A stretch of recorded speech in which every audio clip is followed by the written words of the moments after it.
Olá, eu sou o Liboni e eu sou o Diletante Profissional. Hoje vou gravar mais um vídeo daquela série do canal sobre pintores e a arte deles. Hoje eu vou falar de um dos grandes pintores da história, o Oscar-Claude Monet. É um pintor francês. Ele está naquele grupo seleto de artistas que são elementos centrais na história da arte. Ele é um ponto de mudança, ele é um início de um movimento. Todo um movimento artístico, que é o impressionismo, é creditado ao Monet, inclusive é batizado em respeito a um quadro dele. Mas é claro que assim, o Monet em si, ele é uma representação do tempo dele. Ele é um cara obsessivo que estava no momento certo e que tinha as características certas para fazer essa virada na história da arte. Ele nasceu em 14 de novembro de 1840, lá na França, e desde pequeno ele já tinha alguns interesses por arte e tal. O pai dele era verdureiro, queria que ele fosse também verdureiro, mas com 11 anos, ali incentivado por uma tia dele, a Marie-Jeanne Lacadre, que era uma amante das artes, ele foi estudar numa escola secundária de artes. Já nessa época ele já ficou conhecido na cidade dele porque ele fazia caricatura dos moradores e cobrava ali um valorzinho de todos os moradores para fazer as caricaturas. Então ele já era famosinho ali na cidade dele pelos dotes artísticos. 5 anos depois, ele vai conhecer um artista que é o Eugène Bourdin. E esse artista ele ensina para ele as técnicas do plein air, que é a pintura ao ar livre. E ele se torna o mentor do Monet. Esse ponto, esse fato, esse ato de conhecer o Eugênio Boldin e ser apresentado ao plein air é o que muda tudo para a história da arte e está muito relacionado com o que acontecia naquela época. No mesmo ano que o Monet nasceu, em 1840, a fábrica Winsor Newton, que é uma produtora de tintas e materiais artísticos que existe até hoje, eles lançaram uma seringa de vidro para você levar a tinta a óleo. Por quê? Antes desse início dessa industrialização da pintura, os artistas eles tinham que produzir as próprias tintas, eles tinham que pegar os pigmentos, misturar nas bases. O pintor ele era um alquimista e ele dependia de muito equipamento, muito material, assistente.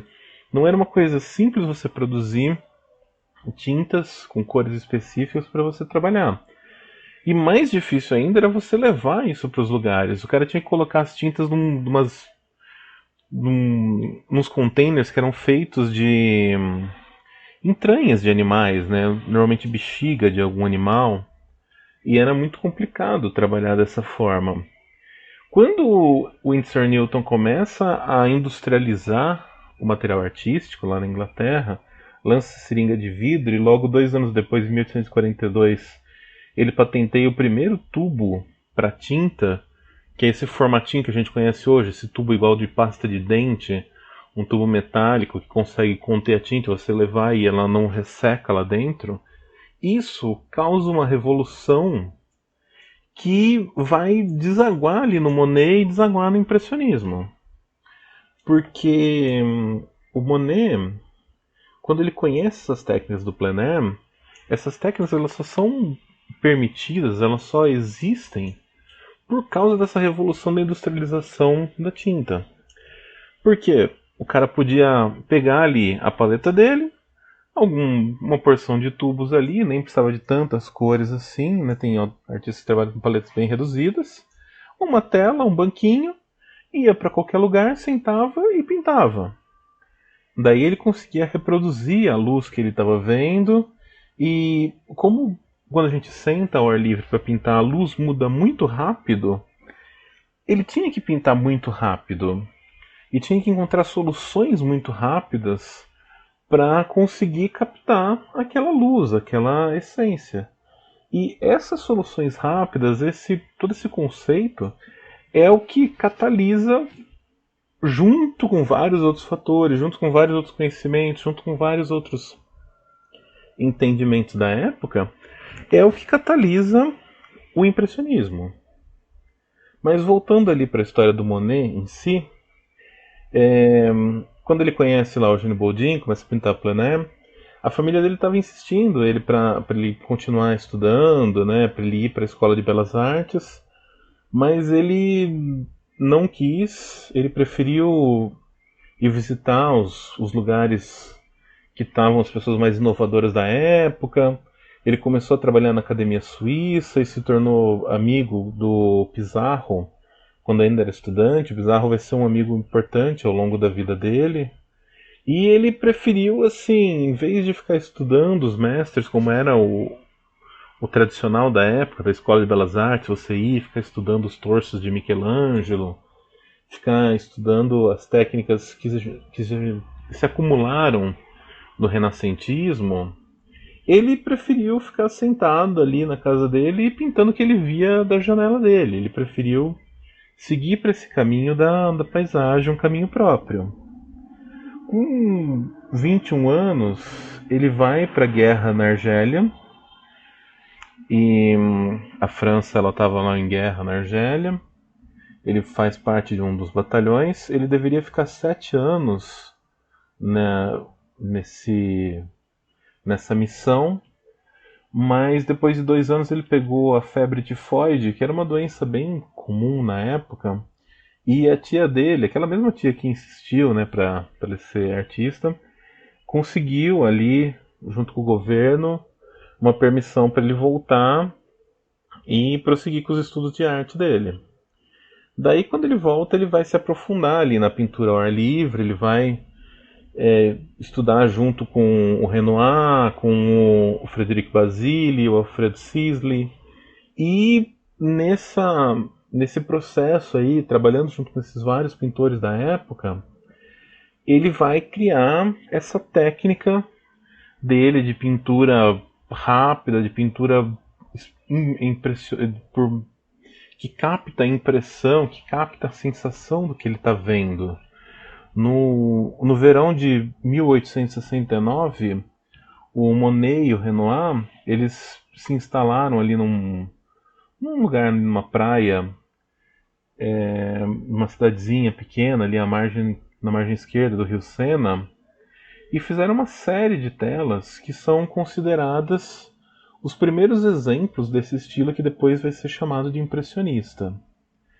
Em 1870, o Monet ele se casa com a Camille Doncieux, que é a mãe do filho Jean dele, que nasceu em 67.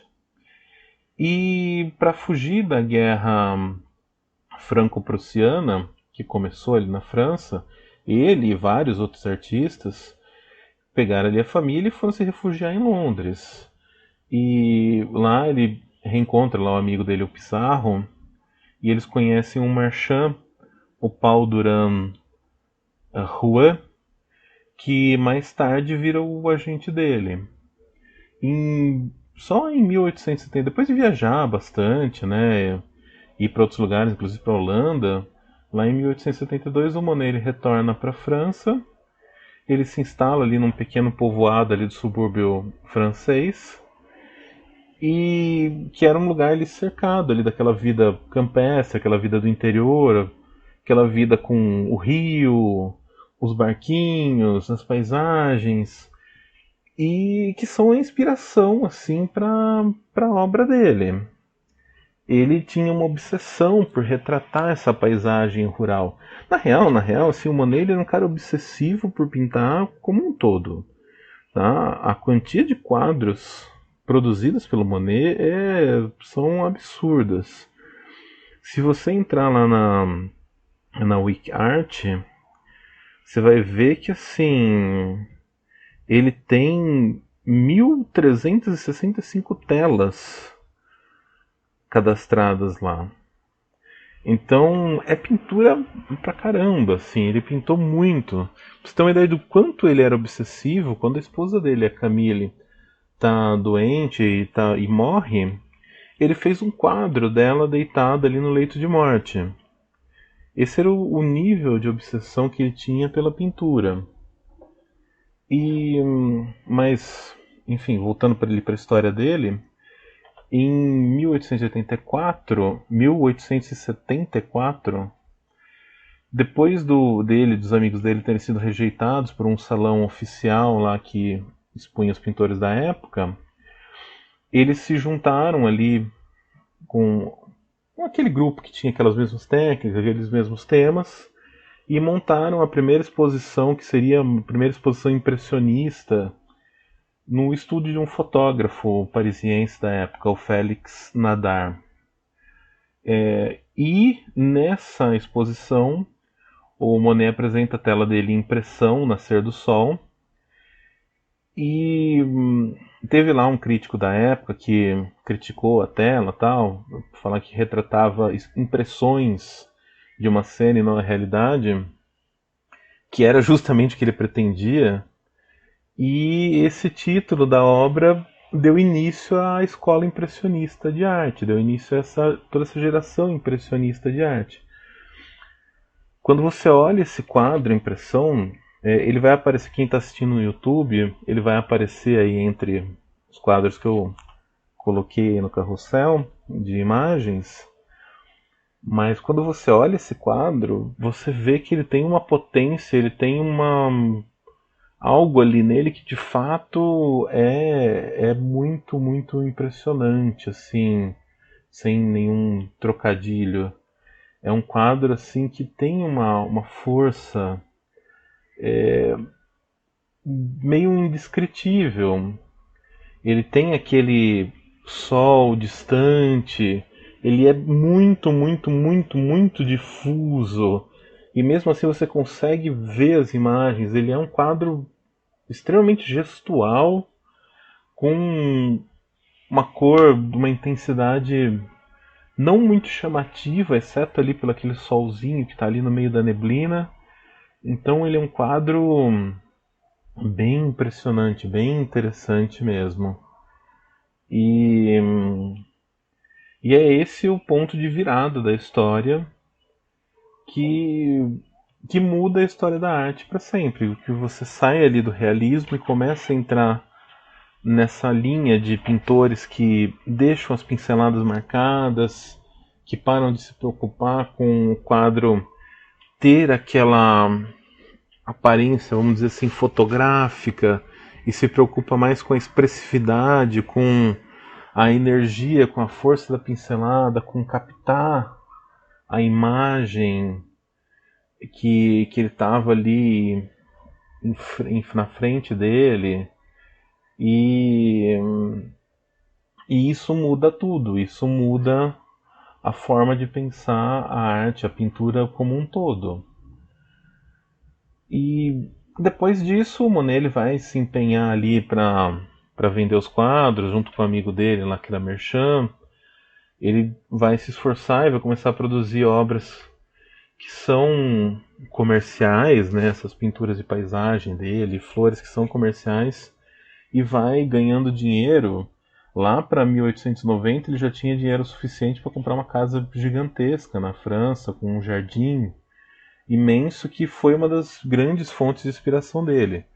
Pra você ter uma ideia de como ele era um cara obsessivo como um todo, o Monet ele tinha 7 jardineiros em uma certa época nessa casa, e ele tinha instruções detalhadas, específicas para como compor esse jardim, onde ficava cada arbusto, cada flor, a manutenção que tinha que ser feita. E ele era assim obsessivo. Um outro elemento que marca muito a história do Monet, que sempre é citado, é que lá pro fim da vida dele, a partir de 1907, ele teve catarata e ele vai perdendo a visão, assim, a visão dele vai reduzindo muito. Uma das ideias, né, um dos motivos dele ter tido catarata é porque ele passava muitas horas no sol ali pintando, com os olhos expostos, e esse tempo ao ar livre meio que custou para ele a visão, né, em várias épocas, a visão dele. Tem uma cena característica, uma foto dele pintando, meio à distância, ele amarrava assim, quase num cabo, parecia quase um cabo de vassoura. Ele amarrava o pincel, colocava a tela longe e pintava assim, a uma certa distância, porque ele não enxergava de perto mais. E meio de longe ele conseguia enxergar, então ele conseguia pintar dessa forma. E tanto que assim, durante a doença dele, mesmo ele não enxergando cada vez menos, ele não parou de pintar. E ele usava cores mais fortes, né? Um vermelho carne, um vermelho goiaba, assim, umas cores cor de tijolo, umas cores bem intensas, porque era o que ele conseguia ver e de longe ele tinha uma visão diferente. É um pouco irônico isso, porque assim, os quadros do Monet, quando você olha de longe, eles parecem mais interessantes até do que de perto. Que de longe aquela imagem composta por uma série de manchinhas interrompidas, uma série de manchas que ele deixa bem marcada com a pincelada, isso forma a imagem que ele via e você consegue ter essa sensação da impressão que ele tinha daquela cena que ele estava vendo. Então, de longe, o quadro dele, você tem uma noção nítida do que ele queria gravar, que era a luz batendo naquele cenário. Então isso é muito interessante e meio irônico, porque lá pro final da vida ele só enxergava de longe, enxergava de uma forma meio difusa que tem a ver com o estilo de pintura dele ao longo da vida. Em 1923 ele estava quase totalmente cego, mas fez uma operação de catarata e conseguiu melhorar um pouquinho. O Monet ele morre pouco depois disso, em 1926, ele viveu bastante, morreu com 86 anos e ele nunca parou de pintar. Ele morreu de câncer de pulmão e foi enterrado ali no cemitério lá na cidade lá onde ele morava, ali no norte da França. E depois da morte dele, o filho dele, que estava vivo ainda, o Michael, Michael não, desculpa, Michel, herdou a propriedade que ele tinha, herdou essa casa com os jardins, e essa casa ela é mantida até hoje, com os jardins conservados, da forma como, seguindo as instruções do Monet, ela é aberta para visitação. E basicamente essa é a história do Monet, essa é a, a trajetória desse cara que mudou a história da arte. A história dele em si, eu acho que não é o mais importante, mas o mais importante é essa questão de como ele é uma figura tão central e como ele marcou a arte da época dele de um jeito único e particular, e como ele conseguiu condensar dentro dessa figura dele, com todas essas obsessões dele, conseguiu condensar o espírito de uma época que envolve diversas coisas que a gente já citou. Então era isso que eu tinha para falar para vocês. Quem está inscrito na minha newsletter vai receber nas próximas semanas algumas análises de quadros do Monet. Eu separei vários quadros menos óbvios dele e eu quero comentar detalhes específicos de cada um. Então, se você está inscrito, vai receber lá no newsletter. Se você não está inscrito, procura aí no link na descrição do vídeo ou no meu site diletanteprofissional.com.br, vai ter o link lá para se inscrever e você consegue receber a newsletter e ver as edições anteriores e tudo mais. Então é isso, pessoal. Obrigado. Até mais.